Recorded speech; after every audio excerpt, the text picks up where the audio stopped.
नमस्कार दोस्तों, स्वागत है आपका अपनी ऑनलाइन क्लासेस में। आज हम पढ़ेंगे बजट का अर्थ, सिद्धांत और उसके प्रकार। जैसा कि आपको पता है कि बजट वित्तीय प्रशासन का प्रधान उपकरण है। बजट संबंधी प्रक्रियाओं को प्रशासन का केंद्र बिंदु माना जाता है, क्योंकि राजकोष का नियंत्रण समन्वय का सर्वाधिक शक्तिशाली साधन है। समस्त सरकारी कार्यों का क्षेत्र एवं स्वरूप विभिन्न बड़े कार्यों के लिए निश्चित धनराशि के आधार पर निर्धारित किया जाता है। तो आज हम पढ़ेंगे बजट का अर्थ क्या है, सिद्धांत क्या है और ये कितने प्रकार के हो सकते हैं। तो इससे पहले हम अपनी क्लास शुरू करें, आप सभी मेरे चैनल को लाइक करें, शेयर करें और सब्सक्राइब करना ना भूलें, ताकि आपको मेरे नेक्स्ट वीडियो जब भी आपसे रिलेटेड होगा तो उसकी सूचना आपको मिल जाए। तो चलते हैं। Meaning of the budget, budget का अर्थ। Meaning of the budget, budget का अर्थ। बजट शब्द की उत्पत्ति निष्पत्ति फ्रांसीसी भाषा के शब्द बाजते BOUGETTE इंग्लिश में याद रखने की कोशिश करना, हिंदी में उच्चारण में प्रॉब्लम हो सकती है। तो BOUGETTE ये फ्रांसीसी शब्द है। इससे बजट के शब्द की उत्पत्ति हुई है और इस बाजते का अर्थ चमड़े का थैला होता है। चमड़े का थैला होता है। वित्त मंत्री आय और व्यय के अनुमान के जो कागजात हैं वो इस थैले में रखकर संसद में लाता था, आज भी लाता है। आजकल हमारे इंडिया में डिजिटल बजट का एक प्रचलन चल रहा है, जिसमें एक टैबलेट लाती है सीतारमण। हाउस ऑफ कॉमन में किसी ने व्यंग्य के रूप में कह दिया था कि वित्त मंत्री अपना बजट खोला है, यानी वित्त मंत्री ने अपना बजट खोला है। एक किसी दूसरे जो वहाँ के सदस्य थे हाउस ऑफ कॉमन के, उन्होंने मजाक में कह दिया और तभी से ये शब्द है वो प्रचलन में आ गया और बजट तब से इसको कहा जाता है।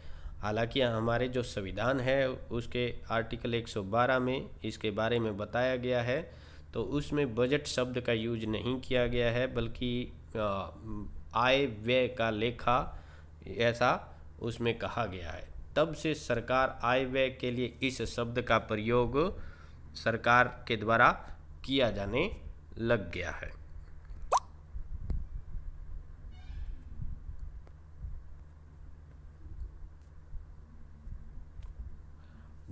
GJJ नाम के एक विद्वान हुए हैं। उनके कथन अनुसार यह संपूर्ण सरकारी प्राप्तियों, रिसिप्ट्स एवं खर्चों का एक पूर्व अनुमान है, फोरकास्ट है तथा अनुमान भी है, एस्टिमेट है।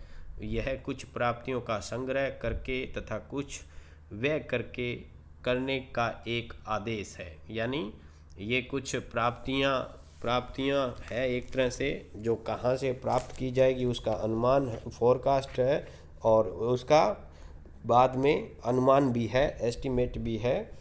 तो ऐसी परिभाषा GJJ के द्वारा दी गई है। प्रोफेसर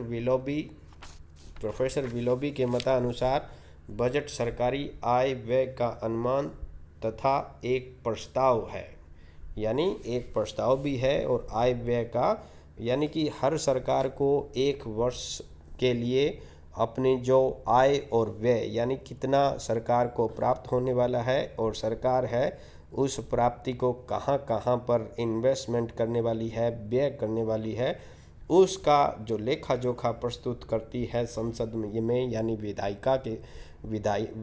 विधायिका या व्यवस्थापालिका के सामने जो आय व्यय का लेखा जोखा करती है, रखती है, उसको हम बजट कहते हैं। जोसेफ पॉइस ने लिखा है कि बजट एक प्रक्रिया है जिसके द्वारा एक सरकारी अभिकरण की वित्तीय नीतियां निर्धारित और संचालित की जाती है। यानी ये कहते हैं एक प्रक्रिया है। तो ऐसे पूछा जा सकता है एक प्रोसेस के रूप में किसने परिभाषित किया है? तो जोसेफ पोई ने इसको परिभाषित किया है एक प्रक्रिया के रूप में, जिसमें सभी जो सरकारी अभिकरण होते हैं उनकी वित्तीय नीतियों का निर्धारण होता है और वो इसी के अकॉर्डिंग चलाई जाती है। संक्षेप में इन परिभाषाओं के आधार पर हम संक्षेप में बजट अतीत और वर्तमान की सूचनाएं एकत्रित करके उसके आधार पर भविष्य के लिए वित्तीय योजनाओं का निर्माण करता है। इसी के आधार पर यह प्रतिवेदन दिया जाता है कि यह योजना कहाँ तक क्रियान्वित की गई है। यानी एक पूरे साल का और अतीत और वर्तमान की सारी सूचनाएं इकट्ठी करके, यानी पिछले साल क्या किया था, आगे हम क्या करने वाले हैं, उसका लेखा जोखा एक प्रतिवेदन की तरह होता है और जिसमें लिखा जाता है कि कौन सी योजना हम चलाने वाले हैं और उस योजना में कितना खर्च होने वाला है। बजट का कार्रवाई की एक योजना है जो आने वाले वित्तीय वर्ष के लिए मुख्य कार्यपालिका के कार्यक्रम को प्रतिबिंबित करती है। यानी ये एक ऐसी योजना है जो मुख्य कार्यपालिका होती है उसके कार्यक्रमों को बताती है कि आने वाले साल में ये क्या क्या करने जा रहे हैं। बजट के माध्यम से इस बात का निर्धारण किया जा सकता है कि सरकार की आर्थिक नीतियाँ क्या है और वो किस दिशा में की तरफ उन्मुख है। यानी हमें इस चीज़ का भी अंदाज़ा लग जाता है कि जो सरकारें हैं, चाहे भारत सरकार हो या किसी अन्य देश की हो, तो इससे ये पता चल जाता है कि आर्थिक नीतियाँ उनकी कैसी है और किस दिशा की तरफ जा रही है, उदारवाद की तरफ जा रही है या समाजवाद की तरफ जा रही है। तो इस चीज़ का संपूर्ण ज्ञान हमें मिल जाता है। यानी सरकार की आर्थिक नीतियों का एक संक्षिप्त ब्यौरा भी हम इसको बोल सकते हैं। बजट की अवधि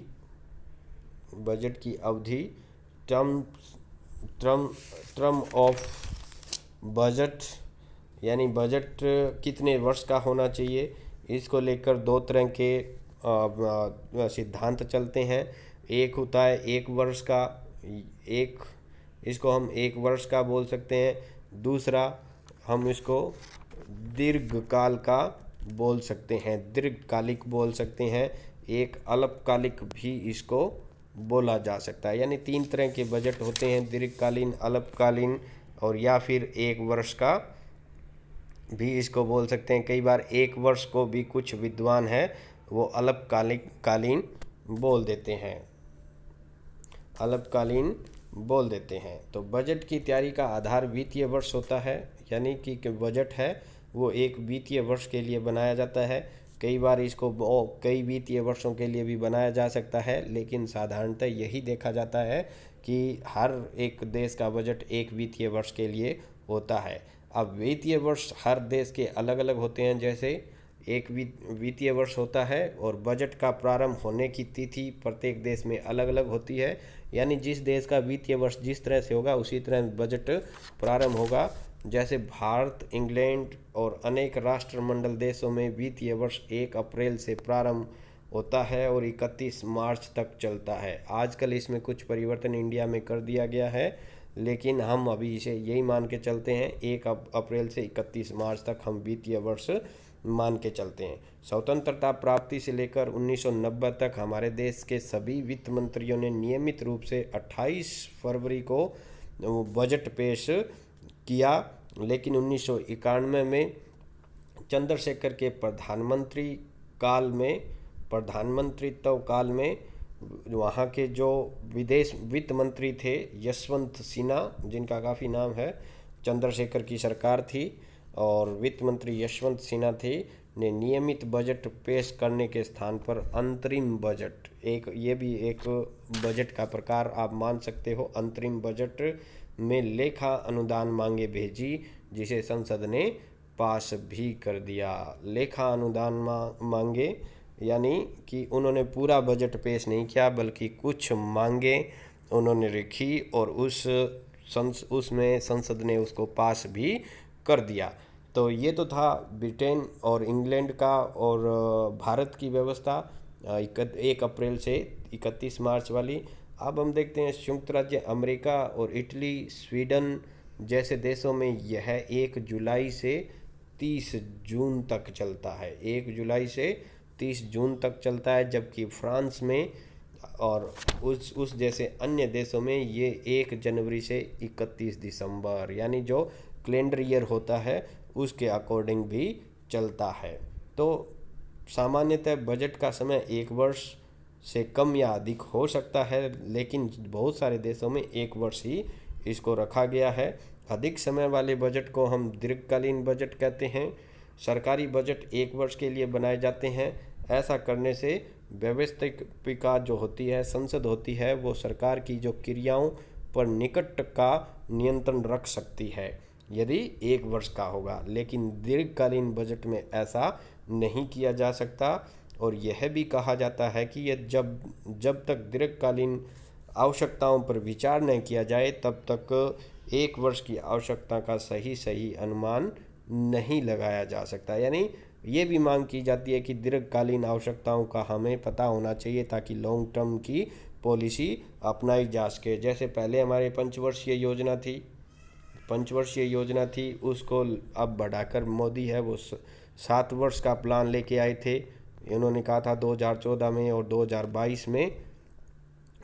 2022 तक के प्लान हम बना रहे हैं। तो ये अलग अलग प्रधानमंत्रियों यानी अलग अलग कार्यपालिका की अलग अलग सोच होती है कि वो किस तरह से बजट रखती है। कुछ लोग हैं वो दीर्घकालीन बजट को अच्छा मानते हैं, कुछ अल्पकालीन बजट को या 1 वर्ष के बजट को अच्छा मांगते हैं। कुछ जो हैं वो आंशिक बजट या यूँ कहें कि अंतरिम बजट है उसको भी अच्छा मान लेते हैं। तो ये अलग अलग सरकारों की अलग अलग नीति होती है।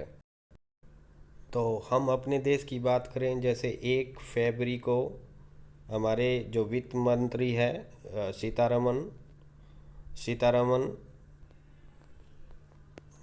जो एक महिला है, सीतारमन ने 1 फरवरी को अपना जो 2020-21 का बजट है उसको पेश किया था 1 फरवरी। अब वो हमने अब नई एक व्यवस्था मोदी के काल में अपना ली है, यानी एनडीए के काल में हमने एक नई व्यवस्था अपनाई है जिसमें 1 फरवरी को हमने वित्त पेश किया था सरकार में।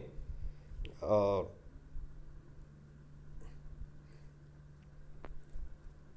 1 फरवरी को हमने पेश किया है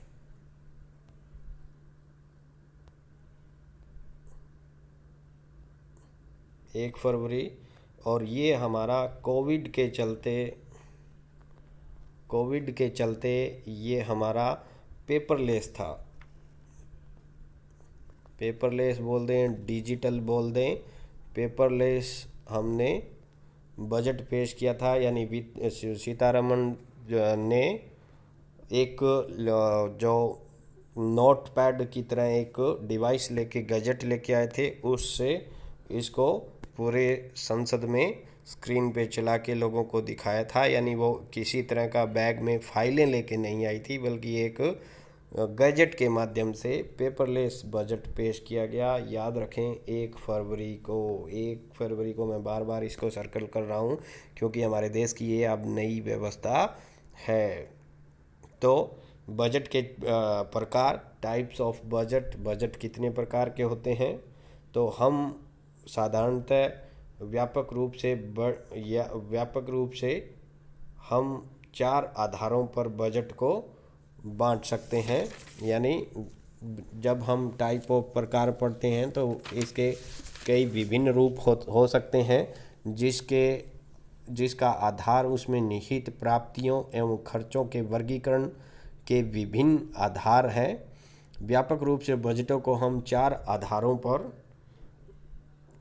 आधारों पर यहाँ बजट है, ये बजटों को 4 आधारों पर हम बांट सकते हैं या वर्गीकृत कर सकते हैं। जैसे एक ऑर्गेनाइजेशन के आधार पर, कार्य एवं उद्देश्य के आधार पर, प्रकृति या चरित्र के आधार पर, लक्ष्य के आधार पर। यानी ऑर्गेनाइजेशन, फंक्शंस और पर्पस के आधार पर, नेचर और कैरेक्टर के आधार पर और ऑब्जेक्ट के आधार पर हम इसको बांट सकते हैं। जैसे संगठन और ऑर्गेनाइजेशन के आधार पर कैसे बजट का संबंध जिस इकाई या विभाग से है उसके आधार पर उसे वर्गीकृत किया जा सकता है। इसे वर्गीय बजट यानी डिपार्टमेंटल बजट कहा जाता है। इसके अंतर्गत विभागों के व्यवहारों को प्रदर्शित किया जाता है, यानी डिपार्टमेंट के जो व्यवहार है उसको प्रदर्शित किया जाता है। एक विभाग पर खर्च होने वाली मदों को दूसरे विभाग के बजट में भी दिखाया जा सकता है, यानी कई बार दो दो एक ही डिपार्टमेंट के दो दो जगह खर्च दिखाए जा सकते हैं। उदाहरण के लिए स्कूल भवन पर होने वाले व्यय को सार्वजनिक निर्माण विभाग के अनुमानों में भी दिखाया जाएगा, न कि शिक्षा विभाग के। यानी जब कोई स्कूल बनाना होगा तो शिक्षा विभाग उसको अपने बजट में शामिल करेगा और जो पीडब्ल्यूडी है वो अपने यहाँ उसको शामिल करेगा। विभाग के अनुसार बजट में नागरिक यह नहीं जान पाते कि किस यानी ये जो विभाग के बजट विभागीय जो बजट है यानी संगठन के आधार पर जो बजट है उसमें नागरिक ये नहीं जान पाते कि किसी विशेष उद्देश्य या सेवा के लिए कुल व्यय कितना हुआ, क्योंकि वह व्यय दूसरे अनेक विभागों के अनुमानों में बिखरा हुआ मिलेगा। तो इसको हम हालांकि सरकार को विभागीय बजट की रचना में सुविधा रहती है। भारत, इंग्लैंड आदि देशों में इस प्रकार के बजट बनाए जाते हैं। कहाँ? इंडिया में और यूके में इस तरह के संगठन ऑर्गेनाइजेशन पे आधारित बजट बनाए जाते हैं। दूसरा तरह का बजट है फंक्शन और पर्पस, कार्य एवं उद्देश्य को लेकर बजट। तो इसमें हम उन बजटों को लेते हैं जिनमें आय एवं व्यय का कार्यों के आधार पर वर्गीकरण हमें जिस प्रकार का बजट प्रदान करता है वह कार्यक्रम या संपन्नता बजट कहलाता है। यानी आय व्यय का कार्य के आधार पर वर्गीकरण हमें जिस प्रकार यानी जब कार्य के आधार पर जब आय व्यय का वर्गीकरण करते हैं तो उसको हम कार्य एवं उद्देश्य के आधार पर घोषित या बनाया हुआ बजट कहते हैं। इस प्रकार के बजट में यह बतलाता है कि सुरक्षा, शिक्षा, स्वास्थ्य, गृह निर्माण आदि उद्देश्यों पर क्या खर्च किया जा रहा है, प्रत्येक के लिए क्या विकास कार्यक्रम अपनाए जा रहे हैं। साधारण व्यक्ति इस प्रकार की सूचना में अधिक रुचि लेता है। तो हालांकि हूवर जो आयोग ने अमेरिकी सरकार के लिए इसी प्रकार के बजट की सिफारिश की थी। हूवर आयोग हम इसके बारे में पहले पढ़ चुके हैं। तो हूवर आयोग है उसने अमेरिकी सरकार के लिए इस तरह के बजट की अनुशंसा की थी। फिर प्रकृति या चरित्र के आधार पर बजट, व्यय की प्रकृति या चरित्र के आधार पर भी बजट को वर्गीकरण कर्त किया जाता है। यानी व्यय कैसे किया जा रहा है, यानी एक्सपेंडिचर किस तरह के हैं उसके आधार उनकी प्रकृति के आधार या चरित्र के आधार पर जब बजट बनाए जाते हैं उसको हम नेचर और करैक्टर पर आधारित बजट कहते हैं। इस दृष्टि से हम बजट को राजस्व बजट यानी रेवेन्यू बजट एवं पूंजी बजट कैपिटल बजट के रूप में विभाजित कर सकते हैं। यानी इसको हम दो भागों में बांट सकते हैं। एक तो रेवेन्यू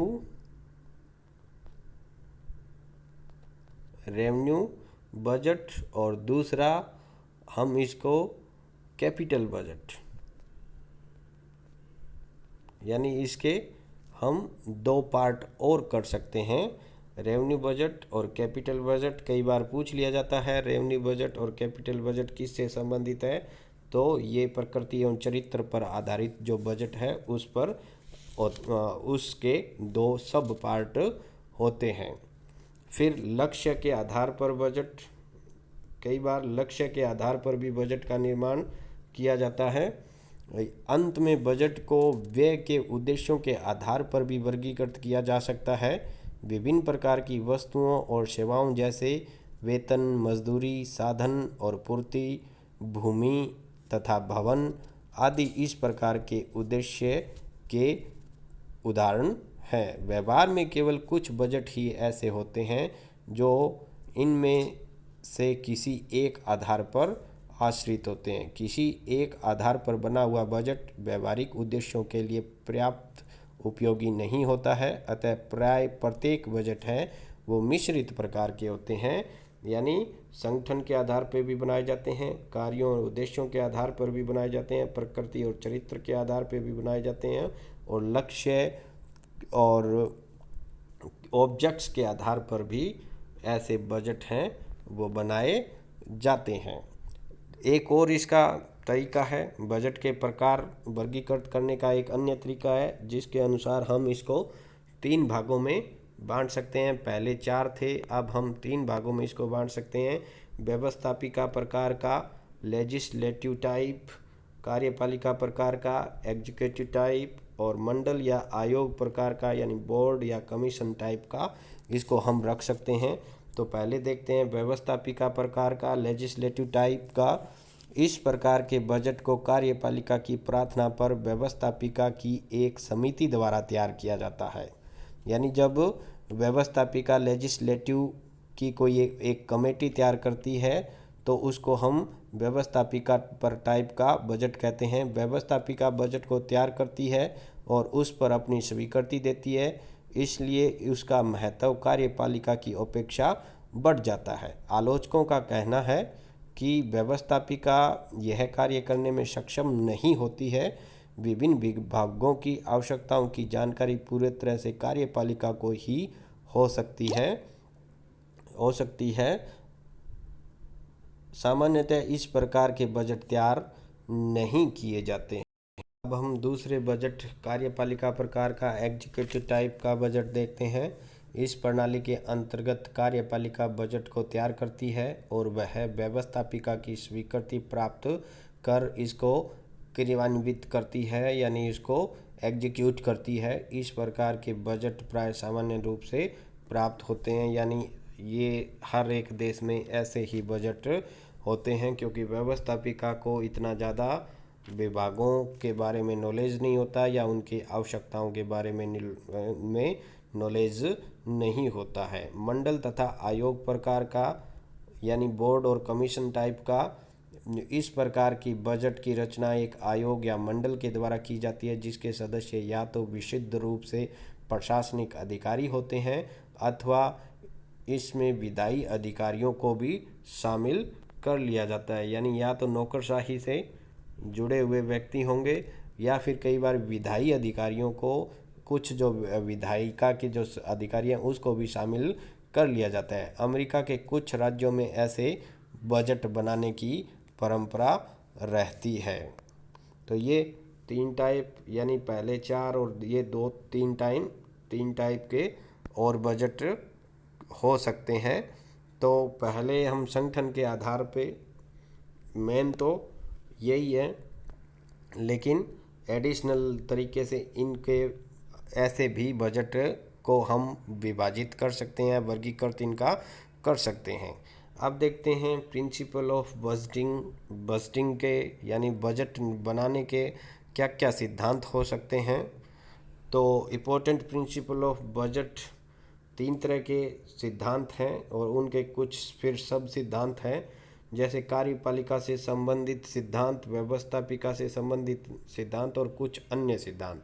तो हम यहाँ पहले रिलेटेड टू एग्जीक्यूटिव, मुख्य कार्यपालिका का पर्यवेक्षण, यानी जब हम बजट कार्यपालिका के विभिन्न विभागों के बीच में समन्वय का एक मुख्य स्रोत है।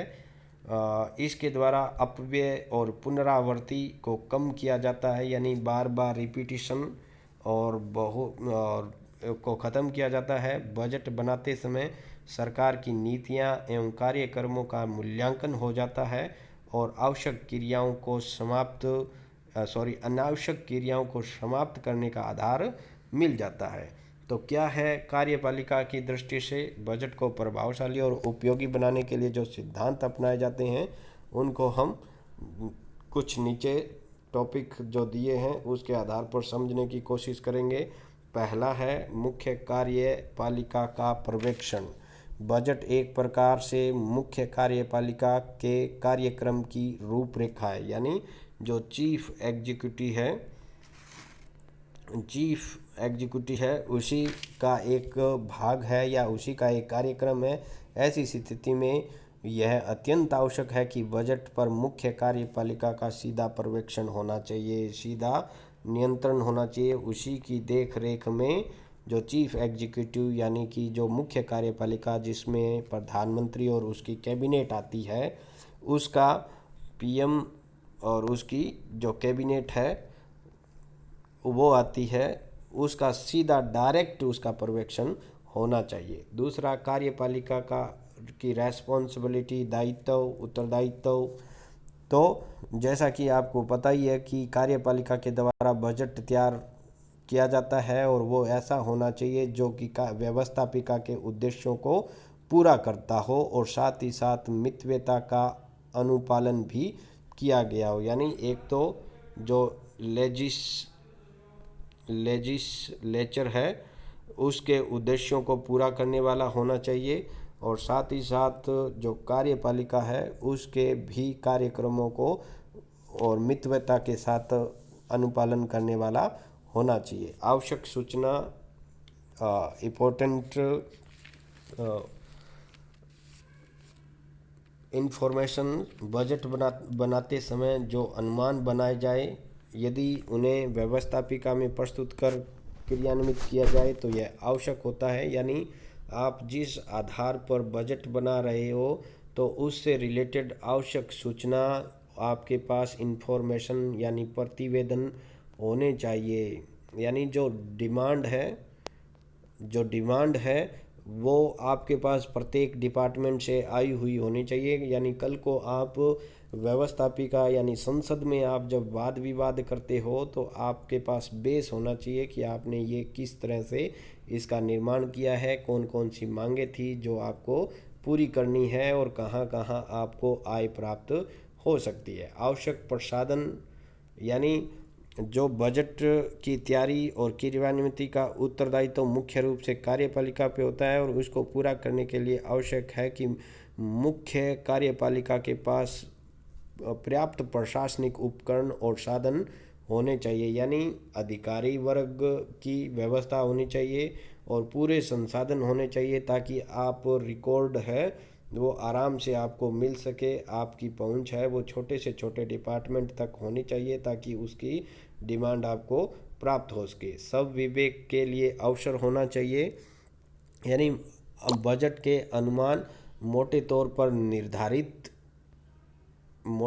पर निर्धारित किए जाने चाहिए ताकि समय के परिवर्तन के साथ मुख्य उद्देश्य प्राप्त करने के लिए उपयुक्त साधनों का चुनाव किया जा सके। यानी थोड़ा सा विवेक यूज करे, ऐसी संभावना उसमें छोड़नी चाहिए ताकि जब समय परिवर्तित हो तो आपको उसमें कुछ परिवर्तन करना हो तो आराम से आप कर सको। लोचनशीलता होनी चाहिए, लोचशीलता उसमें होनी चाहिए, फ्लेक्सिबिलिटी उसमें होनी चाहिए ताकि जैसे हम कई बार ये होता है कि बजट पास कर दिया लेकिन कुछ लास्ट में जब 5 साल पूरा होने वाला होता है तो सरकार के पास आय के साधन कम होते हैं, उसके पास पैसे अपनी योजना पूरी करने के लिए पैसे नहीं होते हैं।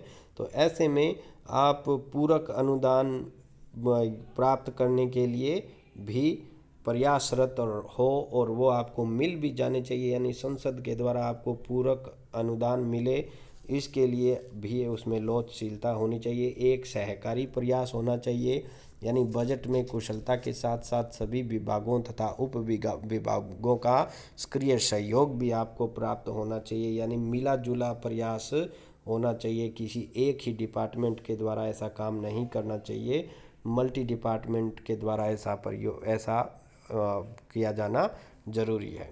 रिलेटेड टू लेजिस्लेचर, यानी बजट के माध्यम से व्यवस्थापिका को कार्यपालिका पर नियंत्रण स्थापित करने का अवसर प्राप्त होता है। प्रारंभ में यह नियंत्रण केवल राजस्व के स्रोतों एवं मात्रा को बढ़ाने की दृष्टि से ही किया जाता था, किंतु बाद में इसे व्यय को भी समाविष्ट कर लिया गया। यानी जो एक्सपेंडिचर है उनको भी इसमें शामिल कर लिया जाता है। तो ये व्यवस्थापिका का नियंत्रण एग्जीक्यूटिव पे होता है। तो एग्जीक्यूटिव पे नियंत्रण होता है तो फिर उसमें व्यवस्थापिका से संबंधित सिद्धांतों का भी पालन किया जाता है, जैसे प्रचार, पब्लिसिटी, प्रचार, पब्लिसिटी, पब्लिसिटी पब्लिसिटी होनी चाहिए। सरकारी बजट विभिन्न सोपानों से होकर गुजरता है, यानी अलग अलग जो स्तर हैं उनसे गुजरता है। इसके प्रचार और प्रशासन द्वारा बजट को सार्वजनिक जानकारी का विषय बना लेना चाहिए।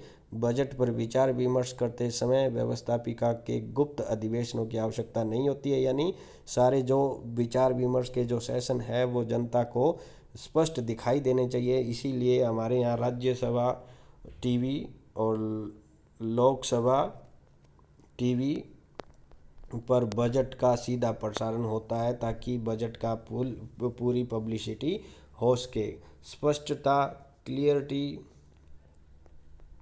यानी बजट में क्लियरिटी होनी चाहिए, उलझन भरा हुआ नहीं होना चाहिए, ताकि सामान्य जनता की समझ में आ सके, उसकी समझ से बाहर न हो। बजट की सार्थकता और सफलता के लिए इसे इतना स्पष्ट होना चाहिए कि जनता इसे भली भांति समझ सके। व्यापकता यानी कॉम्प्रिहेंसिवनेस,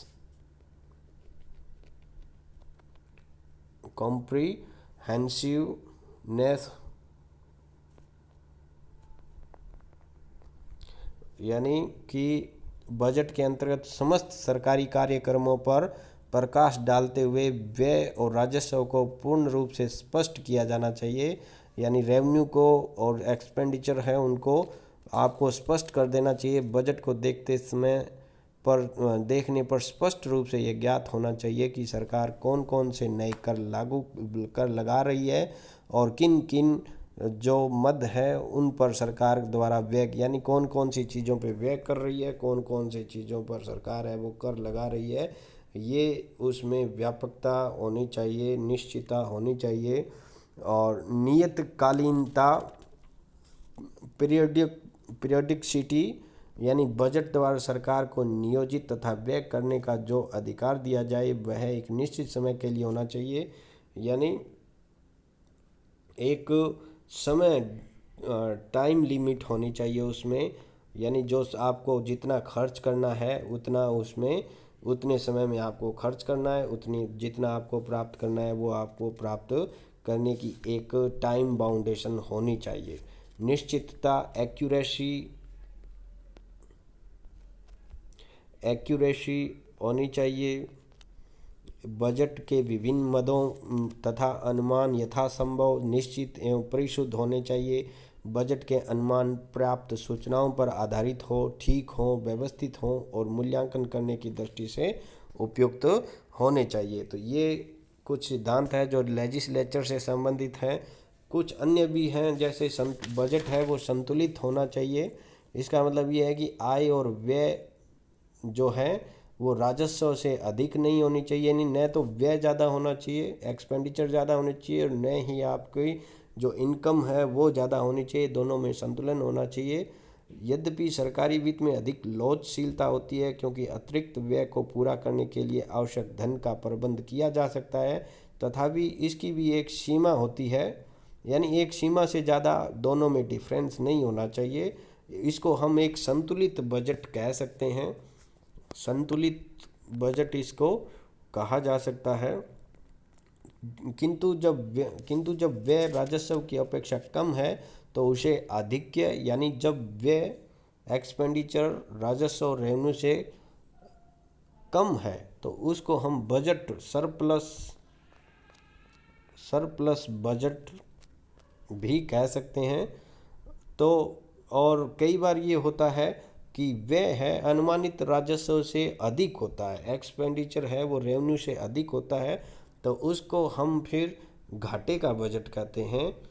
घाटे का बजट कहते हैं। आजकल घाटे का बजट ही प्रचलन में है, सरप्लस बजट बहुत कम बनाए जाते हैं, क्योंकि पीवी नरसिम्हा राव और वित्त मंत्री डॉक्टर मनमोहन सिंह इन खतरों की तरफ निरंतर ध्यान दिलाते रहे हैं कि घाटे के बजटों के कारण देश की अर्थव्यवस्था को गंभीर खतरे से जूझना पड़ सकता है इसलिए घाटे का बजट, फिर भी बहुत सारे अर्थशास्त्री हैं वो ये मानते हैं कि घाटे की व्यवस्था का मुकाबला करने के लिए जनता के लिए अधिक काम तथा आय की व्यवस्था करना आवश्यक है।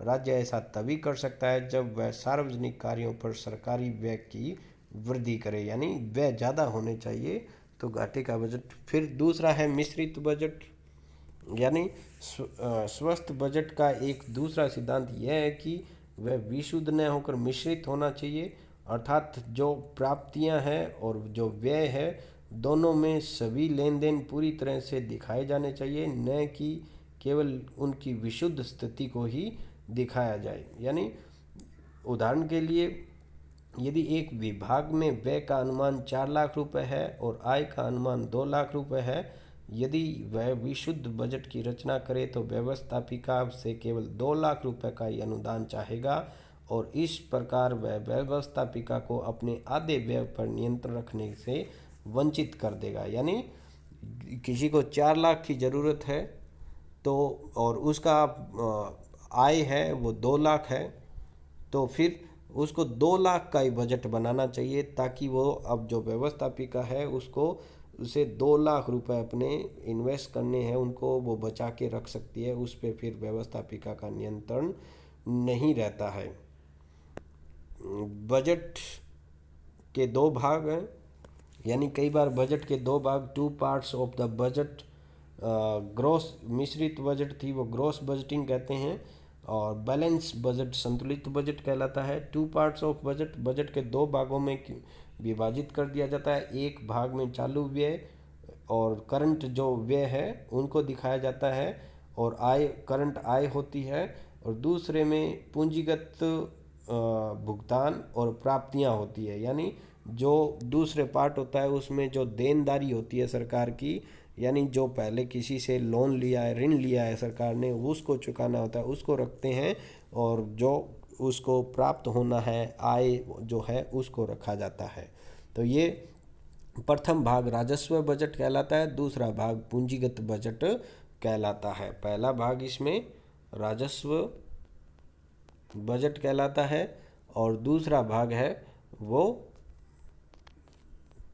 पूंजीगत बजट कहलाता है। बजट का नकदी आधार, the cash basis of the budget, इसको भी एक सिद्धांत माना जाता है। बजट में आय और व्यय अनुमान वर्ष की वास्तविक प्राप्ति या व्यय के से संबंधित होने चाहिए। नकद बजट का काम यह है कि इसके आधार एक वित्तीय वर्ष के लेखों की अंतिम तैयारी वर्ष में समाप्त होते ही की जाती है। इस प्रणाली का दोष यह है कि वर्ष के लिए वित्तीय तस्वीर सही नहीं उभर पाती है, यानी ये भी एक तरह का बजट कहलाता है। तो ये 4 सिद्धांत, या ये बजट नहीं कहलाता, ये बजट के सिद्धांत कहलाते हैं। बजट का नकदी आधार, बजट के 2 भाग कर देना, मिश्रित बजट कर देना, संतुलित बजट बना देना, ये भी बजट के सिद्धांत है। तो ये आज अपने बजट के कुछ सिद्धांत हमने पढ़े हैं, टाइप्स पढ़े हैं और उसका अर्थ पढ़ा है। नेक्स्ट वीडियो में हम बजट बनाया कैसे जाता है, यानी रचना कैसे की जाती है, उसके बारे में हम पढ़ेंगे। तो नेक्स्ट वीडियो बहुत ज़्यादा इम्पोर्टेंट है। ये थियोरिटिकल पार्ट था, अब अप्लाइड पार्ट के बारे में पढ़ेंगे कि कैसे बनाया जाता है और कैसे बजट को पेश किया जाता है संसद में, और फिर कैसे वाद विवाद इस पे होता है। तो ये थैंक्स। जाने से पहले आप मेरे चैनल को लाइक करें, शेयर करें और सब्सक्राइब करना तो भूले ही ना, सब्सक्राइब करना तो भूले ही ना, ये तो बहुत ही ज़रूरी काम है। तो थैंक्स, मिलते हैं नेक्स्ट वीडियो में।